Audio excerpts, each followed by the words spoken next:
For this series, which is called the Top 10 Mistakes Made by Corporate Policyholders, we're going to cover what we consider here at Miller Friel the top 10 mistakes that we see both in our practice with our own clients that we have to deal with on a day-to-day basis, as well as mistakes that we see from other corporate policyholders out there in the news with respect to other claims that we're monitoring.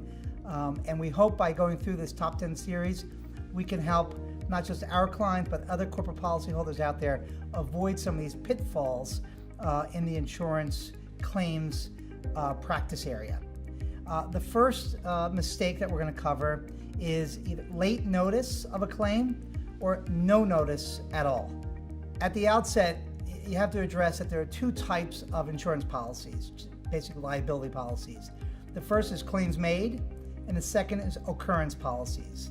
The occurrence policies, in terms of notice, are a bit easier to deal with. These policies tend to be your commercial general liability policies, although it's not limited to that category of policies. And occurrence policies basically cover any occurrence that may have occurred during your policy period, even if a lawsuit related to that occurrence or some other claim related to that occurrence isn't filed or made against you for 5 years or 10 years or even 20 years after the policy expires. So even though a claim may be filed 5-10 years after your policy expired, your policy may still respond as long as the occurrence that gives rise to the claim, right, occurred during your policy period. You do need to give notice as soon as practicable in those policies, and there's typically a prejudice standard involved, meaning you can be late, maybe it's 6 months late.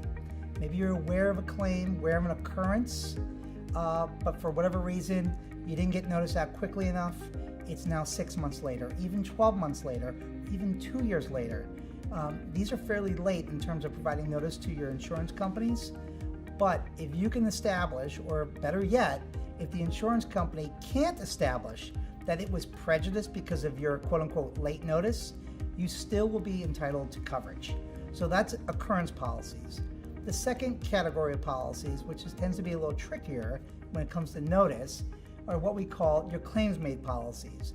These are policies that only cover claims, which typically are lawsuits, but they could be other things like subpoenas, formal government investigations, customer demand letters, customer complaint letters. These policies only cover a claim that is filed or made against you during the policy period, even though the occurrence or the facts and circumstances that give rise to that claim occurred prior to your policy. But your notice requirement and your obligations tend to be much stricter with claims-made policies than occurrence policies. When you get a claim, typically you have to provide notice as soon as practicable, as soon as possible, but in no event later than the policy period. You got to do it during the policy period or some very, very short time outside the policy period, maybe 30 days or 60 days after your policy expires. If you don't, in some states, it doesn't matter if the insurance company was or wasn't prejudiced. The first area that we want to cover where we see a lot of mistakes, and it's so basic and fundamental, is identifying whether a claim, especially in a claims-made policy, has been made against you. The most obvious example is a lawsuit is filed against a company. That, you would think, is pretty obvious, right? You get a lawsuit, it's usually a big event at a company. It goes way up, all the way to the general counsel or CFO or even the CEO's office, but it's in the C-suite of companies. Even then, we find problems. For example, we have a case right now where a lawsuit was filed against a company right at the eve of the policy expiration. So let's, for example, say the policy ran from January 1st, 2014 to December 31st, 2014. The complaint was filed on December 28th. It doesn't get up to the general counsel until New Year's Eve. No one is there in the office on New Year's Eve. They come back to the office on January 2nd or 3rd, and there's a complaint sitting at their desk. They give notice. They may be late.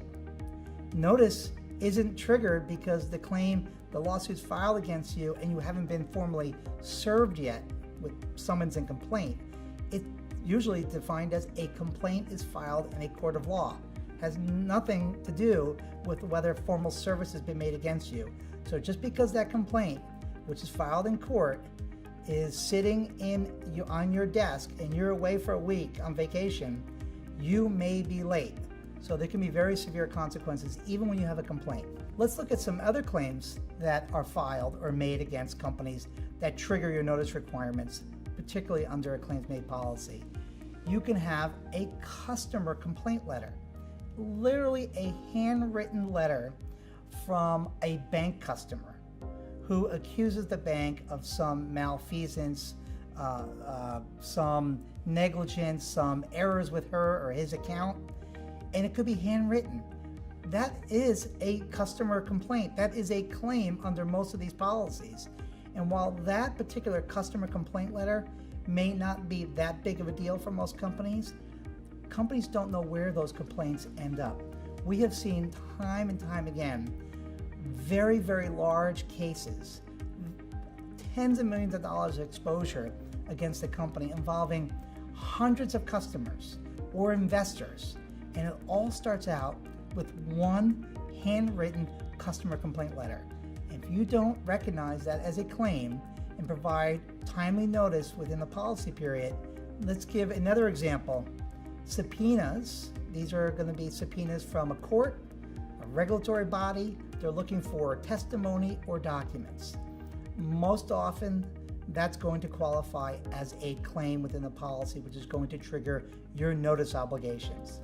But let's make it trickier. The subpoena is issued to you as a company in a case that you are not involved in directly yet, right? It's a case involving a bank, right? Or let's do a retailer, right? And you have done work for this retailer over the last 10 years.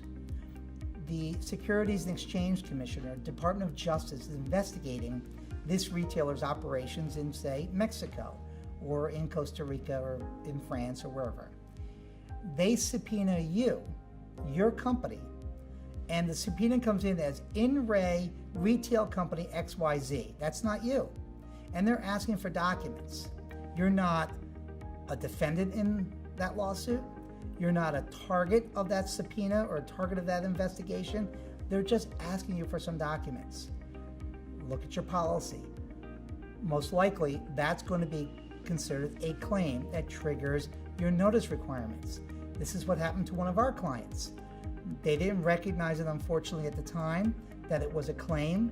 It wasn't directed at them per se as a target.